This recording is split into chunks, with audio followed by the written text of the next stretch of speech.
PNR with Adam R.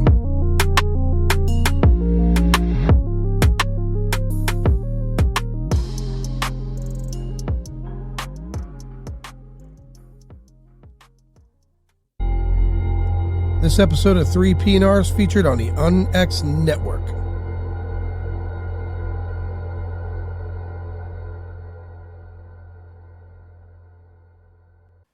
Welcome to 3 PNR. I'm your host, Adam R. And on this episode, I have Tom Bowden from MUFON. Tom, how you doing, sir? Okay, how are you doing? Good. Glad to have you on. I appreciate your time. Just to get started, let's talk about how you got involved with ufology and MUFON. Okay, that's kind of a long story. We have the time. In my youth, I remember hearing stories. You know, in my grade school days, I heard stories about flying saucer sightings back in the 50s.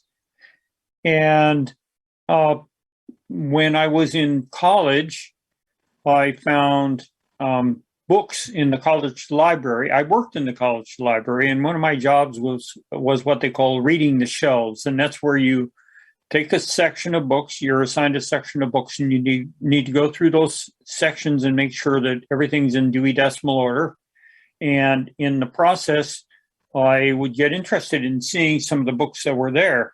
I happened upon a section that dealt with the paranormal. There was a particular book in this section called ESP in Life and Lab by someone from Duke University. And I checked it out and I read it, and I found it was a very interesting story about how they had done some experiments with various people, some who claimed to have paranormal abilities and some who did not. And they were supposed to be the control subjects. And they found they came up with a statistical anomaly in that people that claimed to have some ESP ability could predict the cards being turned better than the people who could not. This was by J.B. Rhine, who was a professor at that time at Duke University. Well, that sort of intrigued me. And then I found a couple of other books on arcane subjects there in the library that I checked out and read. And then after college, I kept looking for books on these arcane subjects, ancient mysteries, things like Chariots of the Gods, and so on and so forth. And what I zeroed in on in my mind was UFOs, partly because I'm a kind of a down-to-earth person. I like really concrete subjects that I can really dig my teeth into. And I found that there were books by military and ex-military people like Donald Kehoe talking about flying saucers and how they were being observed by the military. And I started reading those. I happened upon J. Allen Hynek's first book, The UFO Experience, and I bought that and I read it. And I just started collecting books, either library books I could check out or used books I could buy or new books that came out, and started amassing a small library of UFO books, which I found very fascinating. Well, in one of the books, there was a note about the Aerial Phenomena Research Organization. And this was in early 70s, about 1974, 75 or so, mid-70s, I guess you could say. So there was a small form in one of the books that I had bought that said I could join the Aerial Phenomena Research Organization. So I sent my application to them. I think it was a $25 or $35 application fee or something. And I joined the organization and started getting their newsletter once a month. And it was very interesting because they had articles about all sorts of UFO sightings. Now, their newsletter wasn't fancy. It was just basically a typed up page that was then formatted into columns, and it came in a little colored wrapper, mailing wrapper. Didn't have any advertisement in it except maybe a couple of little tiny picture size advertisements for something like the Rosicrucians or something like that. But very soon I talked to them about becoming an investigator, because they basically said, would you like to be an investigator? And I said, yeah, I would.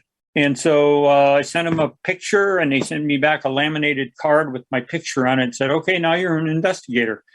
In the process, I met some other people who lived in my area, the San Francisco Bay Area, who were APRO members, and some of them were MUFON members. And we got together and had discussions, and we went on field investigations. There were a number of incidents that occurred in that part of California that we went out to investigate, and some of them turned out to be quite fascinating. There was a close encounter where a guy claimed to be out welding in a shop, and he walked out of his shed where he'd been welding, and there was a really close, low-flying disc hovering right above him. And then there were people claiming to have been abducted and have missing time, and all kinds of strange things happening. I met Dr. James Harder, Professor Harder at Berkeley, who was known for doing hypnotic regression on people. He investigated the Travis Walton case, by the way. He has since passed away, but he was one of my first really well-known ufologists that I met. Another gentleman's name of Brad Sparks, who not that many people know about Brad because he keeps a very low profile, but he had a famous case that he investigated called the RB-47 case. Anyone who hasn't heard about that, just go out and on your favorite search engine, look up RB-47 UFO, and you'll find a report about it. It's fascinating. Another person I met during those days was Stanton Friedman, and it was great. So during those years, the late 70s, I continued to be involved in the organization, but APRO basically died out in 1980s, because first what happened is James Lorenzen died, and then his wife Coral Lorenzen died, and they were the people that ran APRO. They didn't have a big organization. They didn't have any kind of board of directors or articles of incorporation or anything. So the whole organization was just based on these two individuals who ran it out of their own house in their garage. And when they died, their children didn't want to have anything to do with it. They just had a whole bunch of files, which, by the way, there's another whole story behind that, but their files were scooped up by someone who's not playing nice with the rest of ufology. And so we don't know how or when we're ever going to get access to those files. How long ago were those files taken? Shortly after Coral Lorenzen died, which would have been 1985. You have any idea who might, or I mean, obviously you have an idea who it is that has it. How would we track that? How would I track that down? I'm a pretty aggressive person. I don't remember the names. I know some people who know the names of the people who have the files, and they could tell you, but I didn't. The names didn't stick in my mind. I'm sorry. That's fine. But yeah. I know of people who know who they are, but they're not very cooperative. So, but if you want, I can later on. I can. Yeah. Post podcast, we'll have a discussion post podcast. Yeah, I have some sources that I can tap into.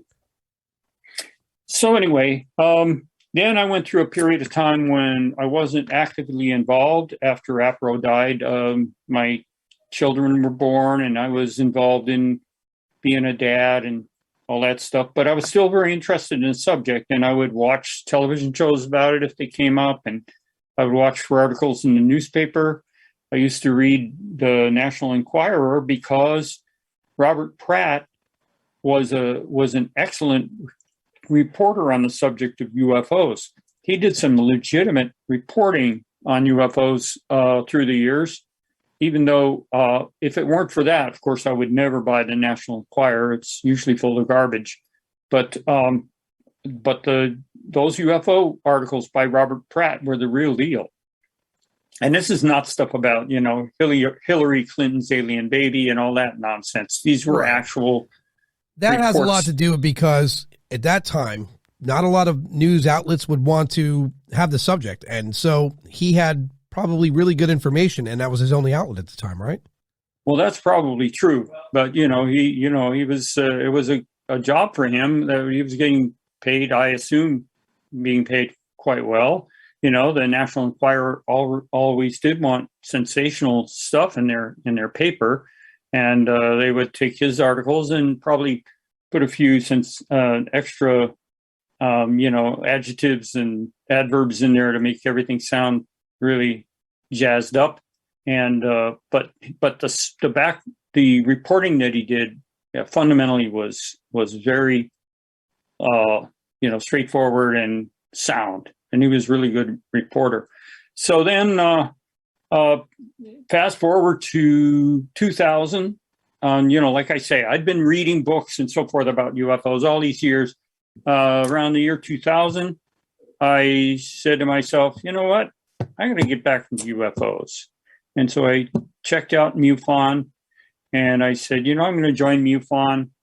I joined, and as soon as I joined, then I had information about other MUFON members in the Portland area where I live. I made contact with a gentleman named Keith Rowell, who's he's the brains behind our website, by the way, the OregonMUFON.com, and he's like a treasure, I guess I would call him. His mind is amazing. He knows so much stuff about the subject, and he's got something like 1,500 books on UFOs at his house. So he's like the nerve system then, right? He's the nerve system of the group. I would say so, yeah. But anyway, we agreed that if I wanted to be the state director, because they needed a state director in Oregon, he would be my assistant. Well, at first, the position wasn't open. And they picked someone else who didn't work out. And then they offered me the state director position. And I think it was in 2001 when I became the state director. I had passed a test to be a field investigator, so I was qualified to be a state director for MUFON. And he became the assistant. And we started having meetings as often as possible and built our group up. And, it's kind of grown from there. Keith has taken a backseat position now. He doesn't want to be involved in MUFON investigations, but he still is there, kind of in the background, still writing, still sending out links to interesting articles in email. And I still rely on him once in a while as a consultant for some of the photo cases, because he's very good on digital photography. He knows a lot about it. And he's just got a great mind for just analyzing the situations. So I work with him fairly often, but I have other people now that I'm trying to groom into, positions of investigation. And that's where we are today. I mean, MUFON's a great organization. It's very diverse. I said this in a lot of episodes. I've spoken with a lot of MUFON people. The diversity is amazing. And yes, the fact that there's training, because I don't think people understand there is training. You don't just get a card in the mail and you're on board. You have to be trained. You have to go out and study and learn. And everyone I've met from MUFON so far is right on point. I mean, I had a conversations with Douglas Wilson, and I really like how he approaches it, especially when it comes to equipment and the instruments he use. He's got really solid points. And I had an episode with him. I suggest people that want to study UFOs, listen to that episode, because he lays it out exactly what you need. So much so that's I'm getting that stuff, because eventually I'm going to get out there and do a documentary, and no better way to do it than have the right equipment. Yeah.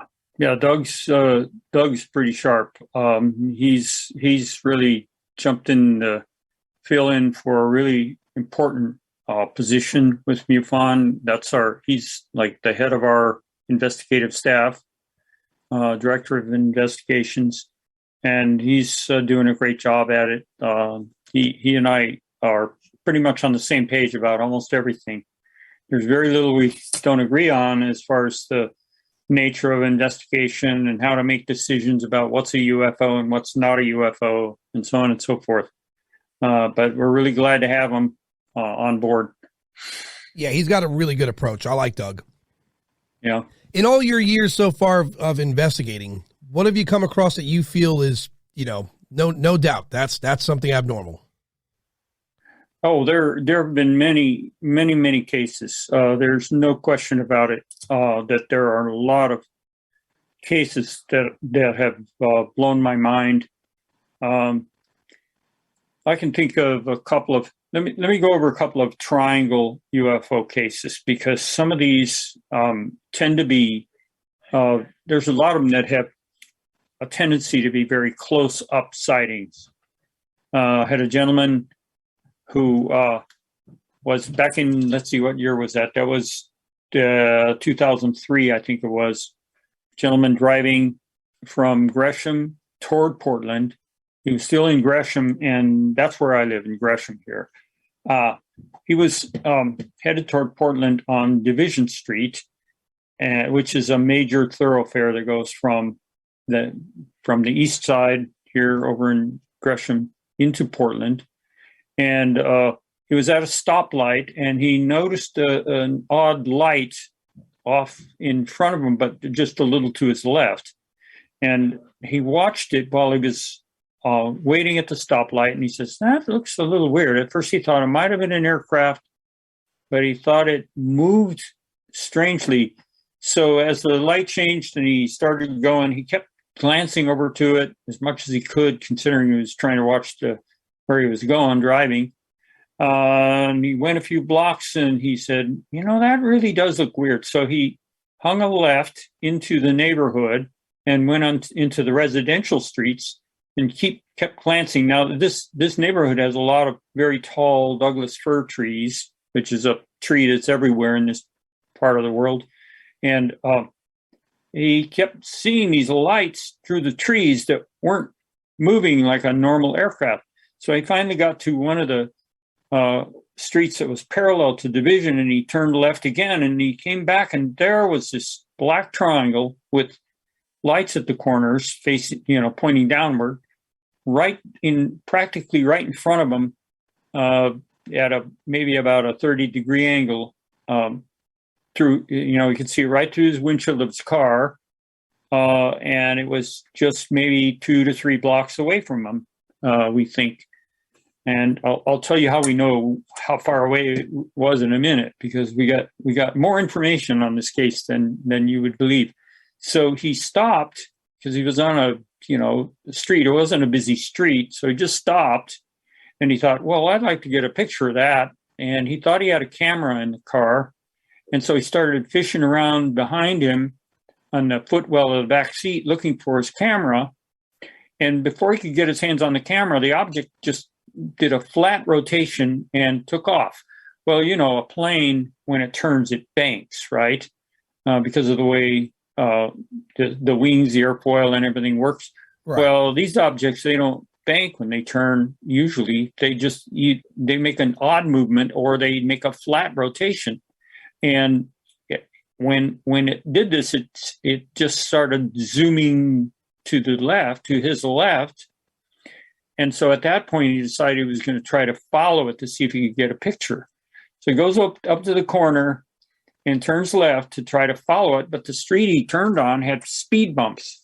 And then he was disappointed with himself, because he realized that he saw 2 people standing on the corner. It looked like maybe a youngster, like a teenage girl and her dad, standing on the corner, pointing and looking at the same thing. And instead of stopping to talk to them, which probably would have been a smarter thing to do, he continued to try to follow the object.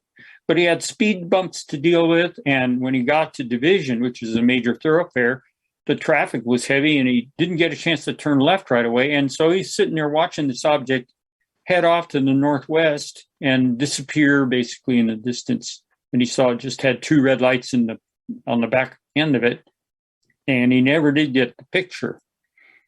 But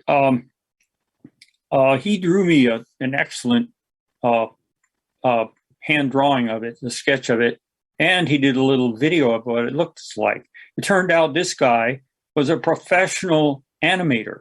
Wow. And worked on some famous, fairly famous animations.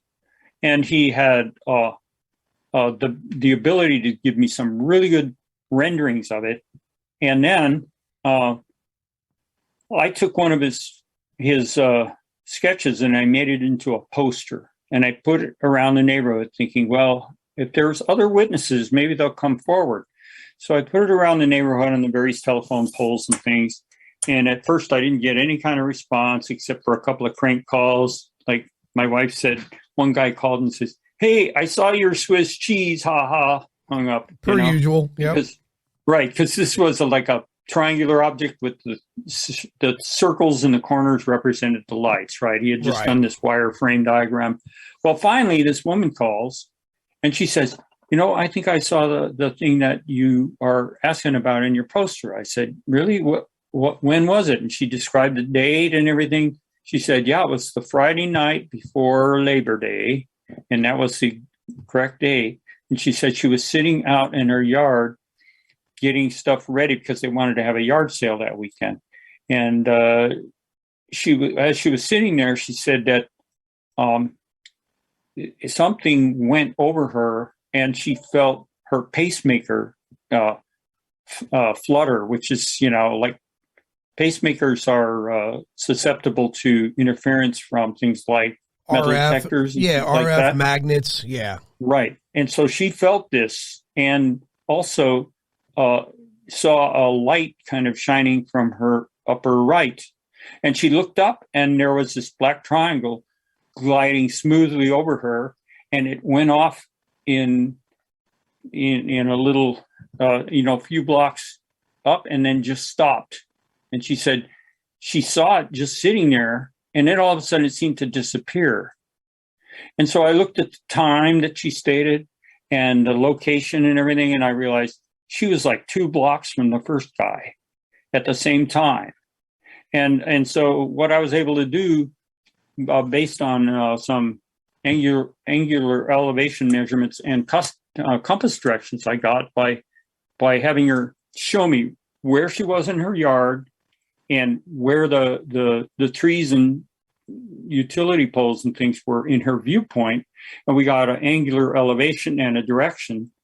And so I plotted this on a map where I had the 2 witness locations and their angle views, and they didn't know each other. It was like 2 totally independent witnesses. And I figured this object was about probably around 90 feet in length, about 500 to 700 feet above the ground. And it was just about 2 blocks or so from the first witness and about 3 blocks from the second witness. And in my map, I could just about place it right over this one spot over these houses around the neighborhood. So it was really kind of interesting being able to get 2 witnesses' sightings and do triangulation and get so much information out of it. Yeah, a couple of things. I do a lot of off-podcast interviews. People have, they witness something or they want to speak about it. Yeah. And believe it or not, that's the magic wording there is 90 feet. I hear that a lot. Yeah. And that's, a lot of people are estimating that based on the same thing that you're doing. They're like, well, considering where I was and the things in the background, they were getting these estimations. Yeah. And that, between 80 and 90, I hear that a lot. Thing 2. Interesting. Yeah. I don't know if you're aware of it, but everything you described and the way it behaved as far as, it was described as the way that it moves about. This is everything Bob Lazar said they do. They, for high speed maneuver, they will rotate belly first and take off. Otherwise they go left to right and otherwise no turning, no banking. It's like gravity just pulling them in the direction they need to go. And I find that fascinating. People discredit Bob Lazar. And if you hear what he said in, the 80s, 90s versus what they have in video from the current military, they're performing exactly how he described perfectly. Yeah. There's that gimbal video where you see it rotate belly first to go to the direction it needs to. I don't know why he's not getting more credit for that. Yeah. Well, I think the thing is that there's Bob Lazar's story is very interesting, but the people involved in ufology that have been doing the research for years, they really are looking for somebody that can give them some information that doesn't have so many like clouds in their past. There's a principle of this in the legal profession. When you have a witness that you're relying on in court, you want a witness that doesn't have a lot of questionable baggage in their past, right? Because if you have a witness that has their own criminal history, then the other side can attack your case, because you can say, well, you made a deal with this witness, and so he's saying what you want him to say. And Bob Lazar's problem is that there's things about his past that he's claimed that we can't verify. Right. And I vacillate a lot about Bob Lazar because I don't really have any ill will toward him. It's just that he has some baggage that makes it hard for someone to stand by him 100%. And I'd love to have him be 100% reliable. So, it's just that there are those questions that hang over him. Some of the things about like his school and where he did or didn't go. Yeah. I think we're going to know more about that soon. I think that would be good. I think because you got people like Jeremy Corbell and George Knapp, and they're digging and in this day and age, it's really, really hard to stay quiet and keep things suppressed because of social media. People leak things out. They can do it digitally with no in their thoughts anyway, with no repercussion. I think we'll learn more about it. And I understand your point. I get it. There is some shades there. But when you hear his description of how they're supposed to perform above anything else in his life, and you compare that description from like the late 80s, early 90s to what you saw in the video, it's indisputable. Yeah. He said it exactly that way. So that's the one thing. And for me, the other big confirmation is, when they released the videos from the military. That's undeniable. And then you hear someone like, David Fravor speak. And I have to believe over the next 5 years, we're going to have more military people stepping up to talk about these things. I really feel like that's going to happen. I think so. Yeah, I think David Fravor paved the way for that. Because a lot of guys, he's a very respectable guy, top of his class for everything, military pilot career. He's respectable in every way you could see. So I think other military people are going to take that and be like, all right, well, when I retire, I'm going to come out, I'm going to talk about it. So I have another interesting triangular case, if you'd like to hear about it. It's a little bit less lengthy description. Basically, this other gentleman was on a hike with his grandson up in what's called the Pacific Crest Trail. It runs along the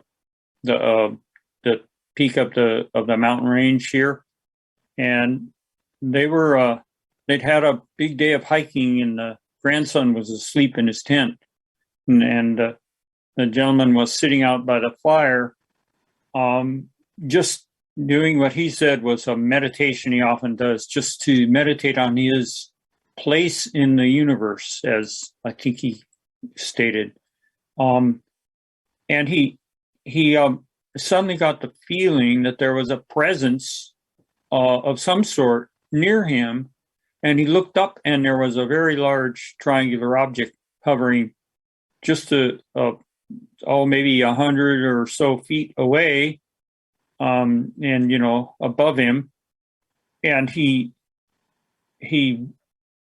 really wondered what the heck it was. He said it was like a dark gray or black triangle, and he could see like static discharges, like a blue-white, static kind of electricity dancing around the surface.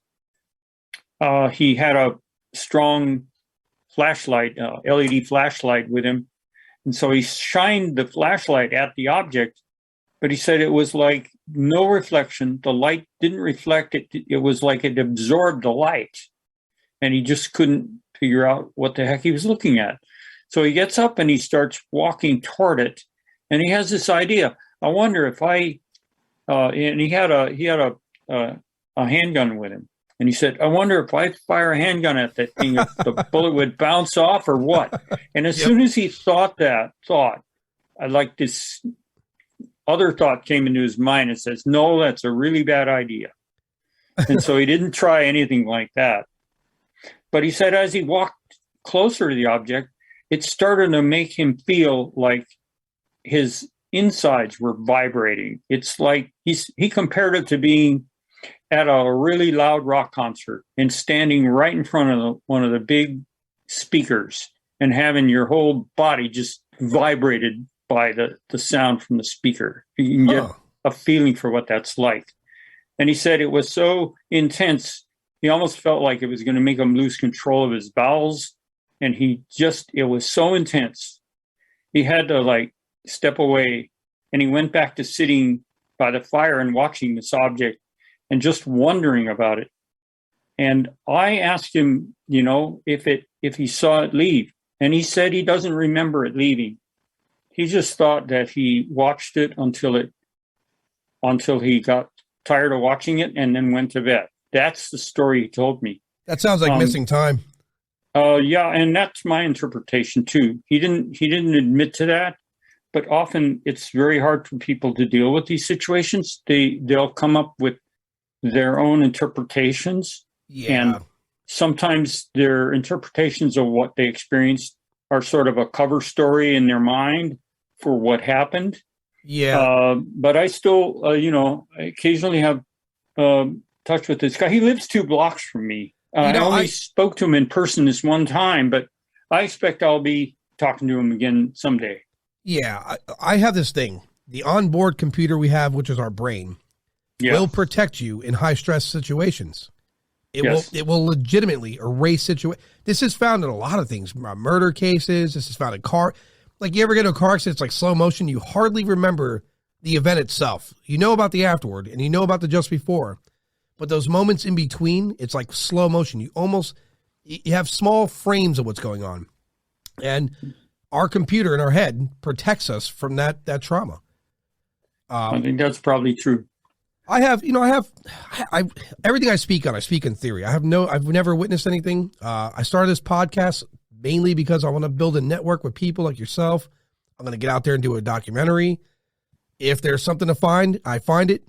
I'm the type of guy, I'm the Travis Walton. I'm going to run right over there. I got to see it. I'm going to document it. It might not work out in my favor, but I'm going to do it. When I hear what you were describing in the triangle, what comes to mind for me is military applications. At the minute you were describing this to me, I could picture this being something we would utilize. It almost gives me the feeling like they were trying, here's what I think. I think when they're stationary and hovering in one spot, I remember watching these, and I watch a lot of documentaries. I'm one of these guys, where they were making things levitate with sound waves. They were, they were talking about in this particular episode, how they're going to make things fly through the air using sound waves. And by what you're describing, sounds about right. Depending on the pitch and, how many hertz are in there, it could absolutely make your insides want to come out. And I think that's maybe their stationary way of staying in the air. And then after that, it moves to something different, like maybe anti-gravity or, I'm not really sure. I don't have a science background, but my imagination runs wild. So when I hear things, I compare it to what it is I know from what I learned and watch. And everything about the triangle sounds like a military application. It does. One of the things, and this is a subject that keeps coming up, but have you ever spoken to David Marler? I don't believe I have, no. Okay. Well, he might be someone you might want to look up. See if you can get him to come on your show. Yeah, I'll look him up.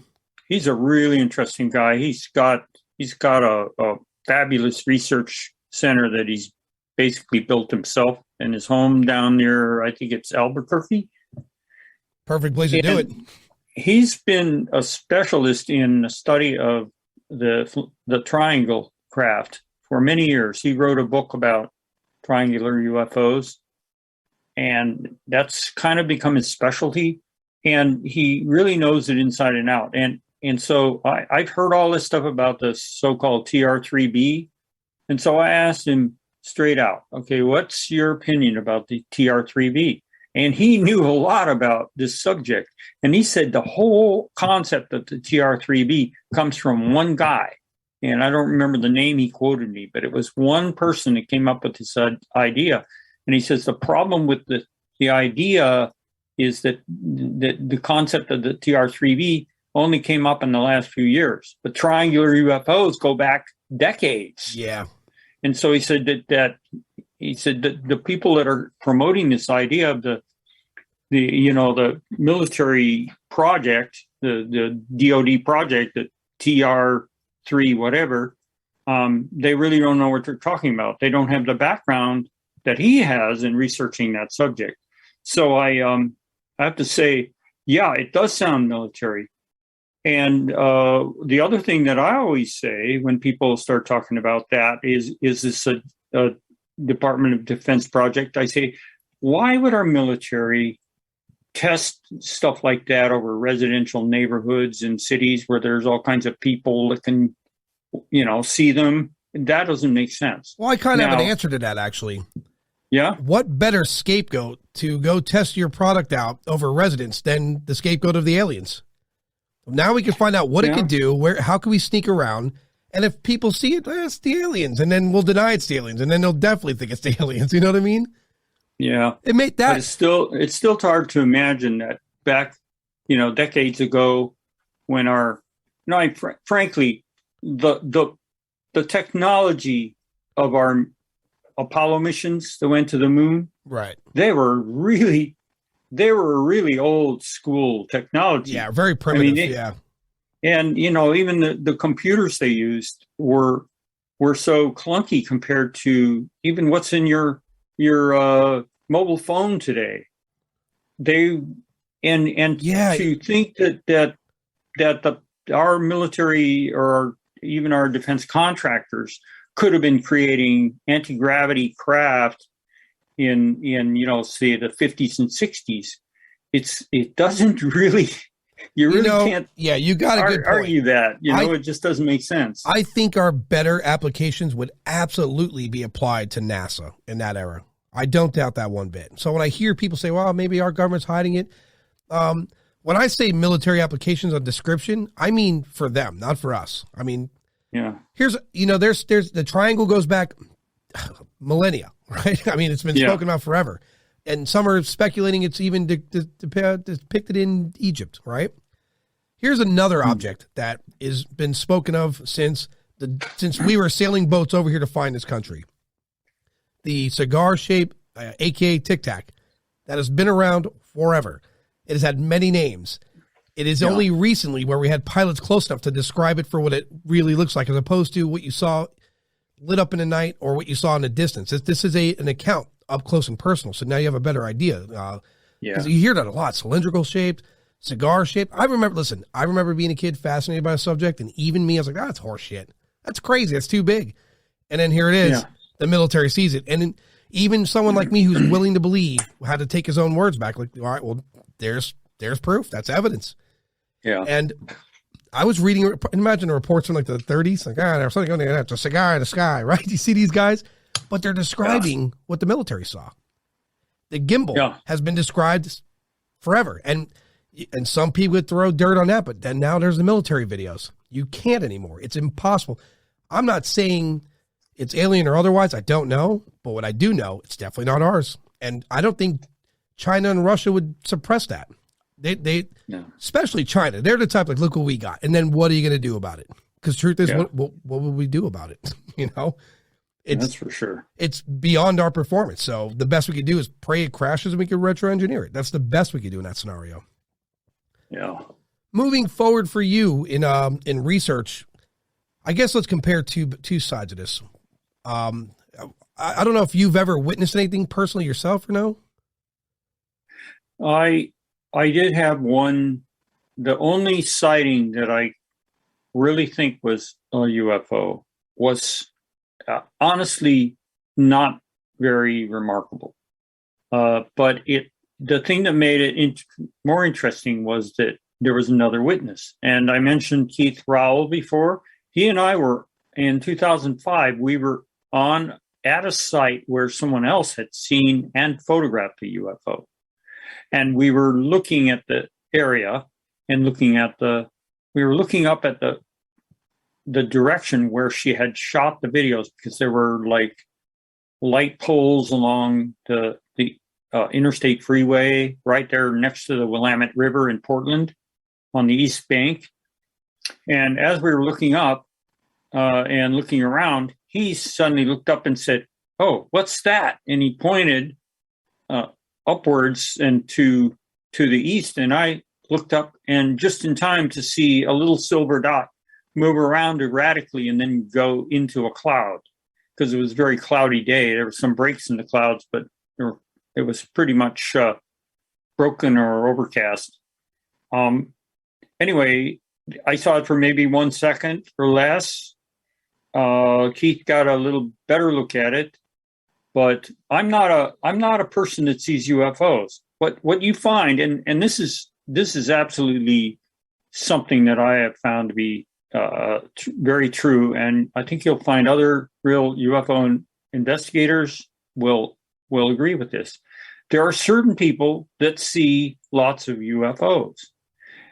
And then there are other people who never see them or rarely see them. And I'm one of the people that basically never sees them. Yeah, same here. I think the only reason I saw it that day was because I was with Keith. Because Keith's one of those people that is always seeing UFOs, and he's done photographs of them.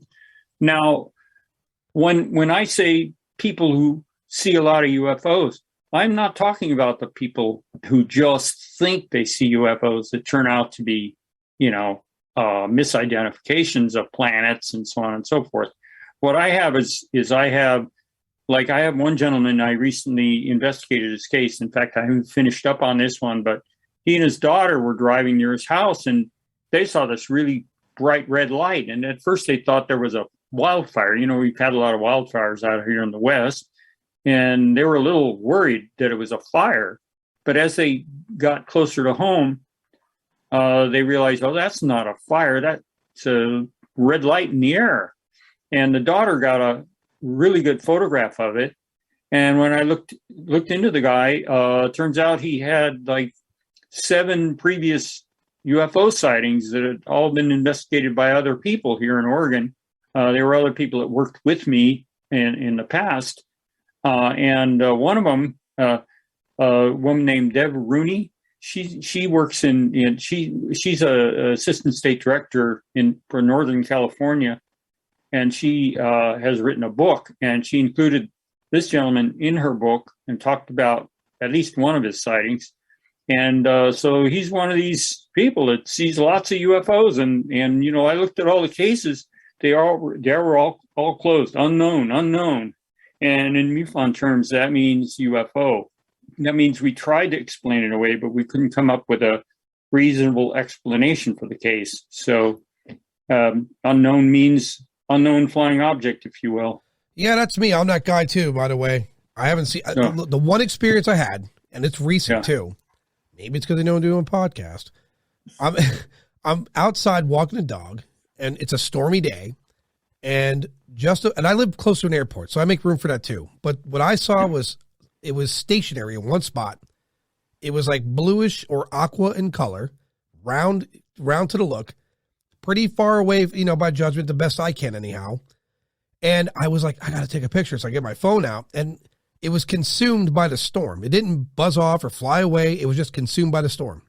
It was the color that got me, because I don't think I've ever seen anything blue or aqua. But I also have to make room for, could it be a drone? Could it be this? Where was Mars? Where was Jupiter? You know what I mean? Like, sure. That's that's one of I had this default to logic, but it troubled me for days, because like, damn it, why couldn't it have just been clear skies? You know what I mean? Because I could have ran inside, grabbed my super duper badass camera, which I should carry around, and get something. But that's the best I got. But when you say what you say, you're right, because it's a pattern. There's definitely people that see more than others. It's almost like they're selected.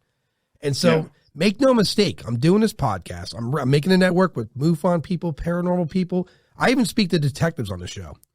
And I have a luxury for this. I have people like Douglas Wilson, yourself, Mike Penicello, Dan Spell, and then a number of other people in paranormal world that investigate, and then detectives. And I take this information. By end all, I'm going to be able to investigate when I do the documentary, that is. And my documentary is going to be every stop I go, all the big ones, UFOs, ghosts, serial killers, whatever it is. I'm going to investigate every location, make the most of the documentary. Because if I'm going to be on the road for 2 years, I'm going to make it worth it.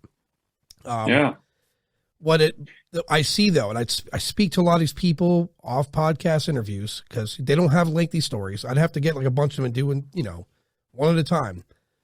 But I swear to you, I feel like they're chosen. And I oftentimes, and if anyone listens, this is the facts.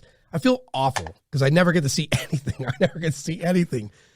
And maybe I'm not trying hard enough. But Doug Wilson introduced the idea of Madar to me. I don't know if you're familiar with that. Yes.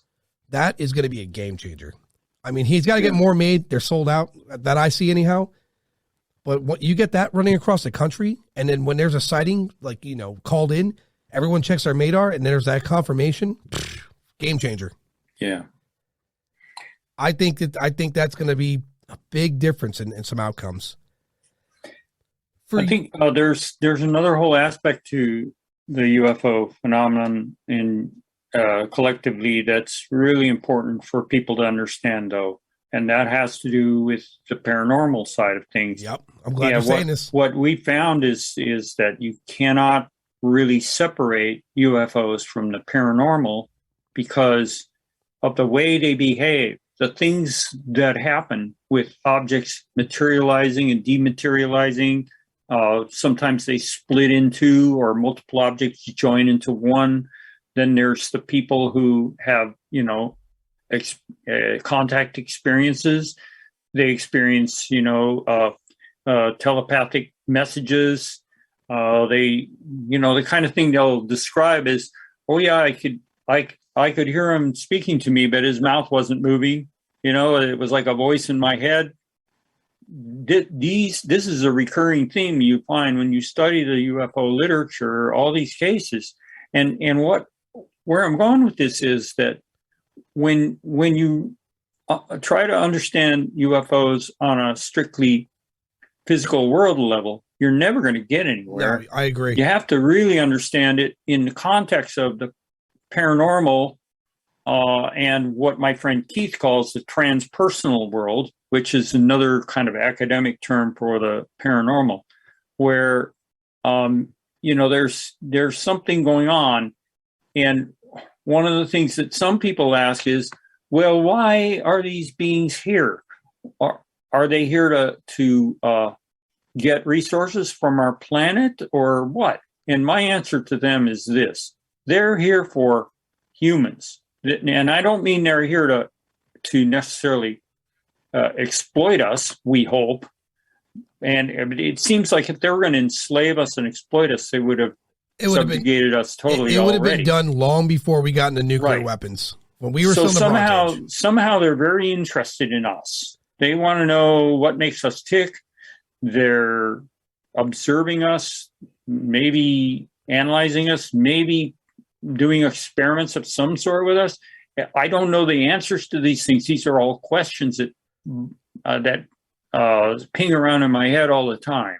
Like, what is it about us that they want to know? Now, one thing, you brought up the nuclear weapons.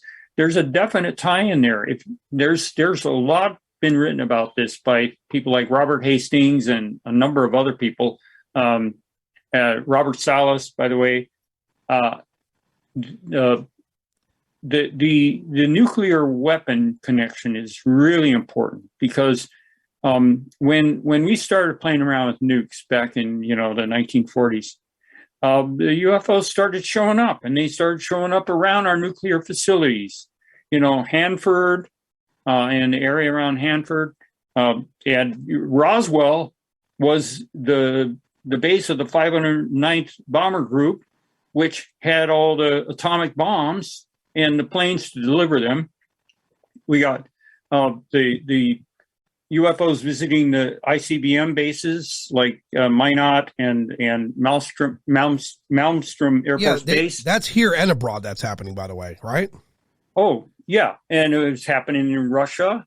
And, for years, they wouldn't talk about it, but information leaked out, especially during the transition between the old Soviet regime and the new, more liberal regime that lasted, for a short time after 3 hours, so-called perestroika.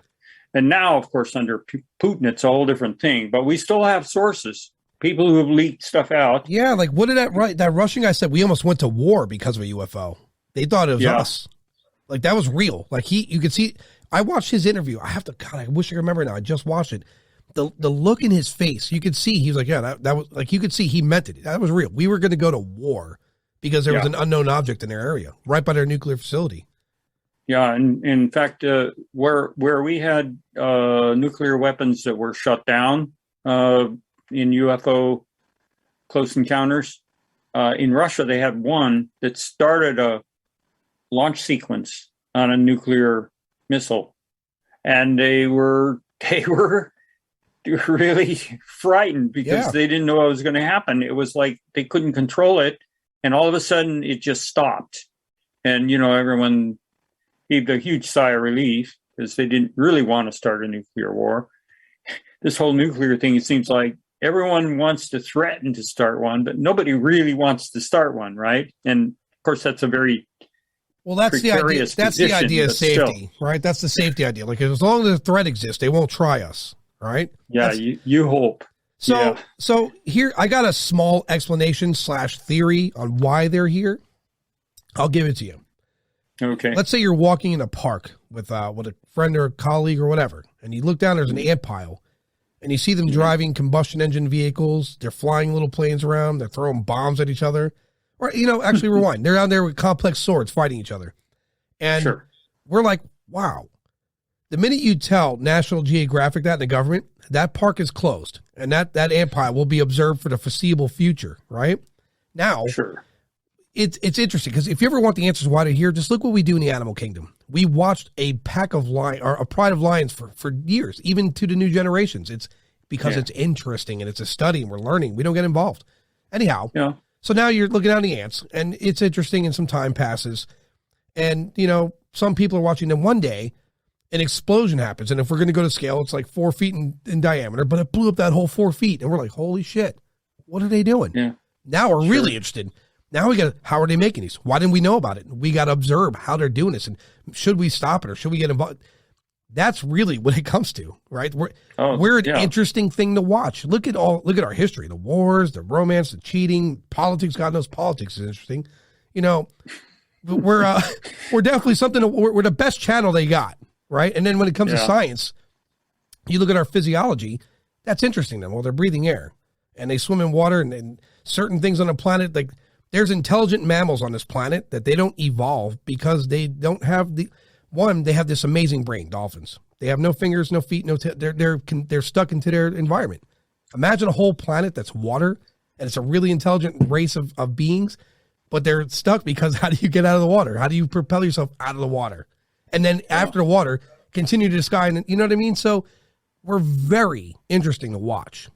And I think the reason we saw more of a presence in the 40s is, like I said, when we throw those bombs where we started testing them, they're like, whoa. What are the ants doing right now? How did they start doing that? Why, that's what I personally think. That's a theory I have. Because outside of that, let's say here's another hypothetical. And I say this for Travis Walton, because I think he, like me, is one of those, I got to see it. I don't care what the repercussion is. I think, so like, let's say there's a safari, they're watching Big Cat Rescue. I reference Big Cats. I love that show. We're not supposed to get involved. If one of the cubs are being mauled by some other animal, we can't get, even though it tears our heart apart, we can't get involved because it's nature and we're studying it. But if we run one over with our truck, we're obligated to get involved. We did that to them. It's not natural. Same for Travis Walton. He was, ran up there, he got hurt, injured. They took him, they had to fix it. They're obligated now, otherwise they just would have beamed off. So whenever people ask, why are they here or what are they doing? Just look what we do. And then, scale it up times 40. Because that's really what I think. Yeah. Yeah, I had a chat with Travis Walton about that, and he agreed that he may well have been dead when they picked him up and they brought him back to life. He thought it was possible. Also, one of the things that at first I thought was puzzling when I read the story, and when after he was taken and he was on the ship for he didn't know how long, when they put him back, they left him in the middle of the road. And at first I thought, why did they leave him in the middle of the road? Well, if they'd left him off in the woods somewhere Right. in his condition, they might not have never found him. But they put him in the middle of the road because they figured he'd know where he was because he's on a paved road. And if somebody came along and saw him, they would help him. Yeah. Look, we do the same for animals, right? Then things started to click and come into focus. And I said, yeah, this whole thing makes sense. It does. And I'll tell you what else. Again, to parallel that. When we release an animal back to the wild after injury or otherwise, we always release it somewhere it's going to be familiar, where it's going to get back to its pack or something like that. Sure. And I don't know. I'm that guy. I just know. I'm going to run. I'm going to see something. I'm going to run right at it. That's just who I am. It's unfortunate, but that's who I am. And for Travis, when I hear his story, people throw a lot of dirt on him, but he's a really smart, intelligent person. You can see he's very genuine, and he's had experiences with aliens prior to that. So people want to say, well, people want to be naysayers, but here's what I say. When you have experiences prior and one's right before you and you want that answer, you're going to run to that answer. Yeah. That's the facts. Yeah. Anyhow, in closing, and I'm glad, by the way, you said about the parallels with ufology and the paranormal, because if you haven't heard from Steve Murr, I had him on the show. He's coming back on. He's a paranormal specialist, and he speaks to that there's weird barriers in investigating where if we were to shut those barriers down, remove those walls, I think we'd have a lot more answers today. A lot more. I mean, you have to do. Oh, that's the other thing, too, and I want to get your opinion on this. I'd like to plug my the website here in Oregon. Do that. Yeah, OregonMUFON.com. Oregon MUFON, like one word, .com. And my friend Keith Rowell wrote a number of articles on there where he talks about what he calls the transpersonal world, and he gives sources. I mean, it's not just him thinking. Right. These are academic sources that he quotes about that. And I think it's well worth anyone's time that is interested in that aspect of things to go there and check it out. Yeah, anything you want me to put in description, I'll put links and everything. You just let me know what you want there, and I'll make it happen. I encourage people to browse that website. From the homepage, there's plenty of links all down the right side. You can find anything you want. There's an annotated bibliography that's really extensive and very good. Yeah. There's reports. We've got reports written up on there, UFO reports. It's good stuff. In your opinion, I mean, I have my own theory on the grays, but what do you think the grays are exactly? I think they're biological, but I think they're, in a way, they behave more like hive insects in a sense that they have a hierarchy of a division of labor, if you will, where they have certain leaders, commanders, and then they have workers. Kind of like the organization drones, of ants or bees. But I think they're biological. Beyond that, it's really hard to say. But there's other kinds of beings, too, that people talk about. There's the mantids, and there's reptilians. I don't know. It's that whole area is so tricky because when you talk to different people who've had experiences, they've all got their own kind of like mental picture of what they went through and how it looks to them. Right. It's really hard to distill out a really common experience from that. We've done the best we can, and that's how we came up with some of these names of some of these different kinds of beings. But it's not easy to sort out. I mean, no, not by any means. It comes down to it being a mystery. I have an idea on that as well. I mean, again, you're talking about an advanced life form. Sure. Who knows that they could probably alter your perception of what you're seeing depending on your experience with them. If you're there for a pleasant experience, they let you see one. If it's a negative experience, they're going to let you see. So this way, they're not having similar experiences everywhere. Like they know how to anticipate it, right?